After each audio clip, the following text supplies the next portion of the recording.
ГСП онлайн. Городские новости сейчас.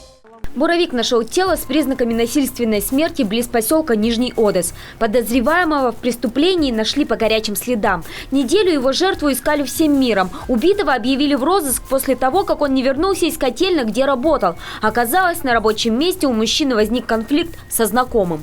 Преступление началось именно в котельной. Впоследствии у обвиняемого возник умысел на убийство. Для того, чтобы скрыть следы преступления, он решил вывести его в лесной массив.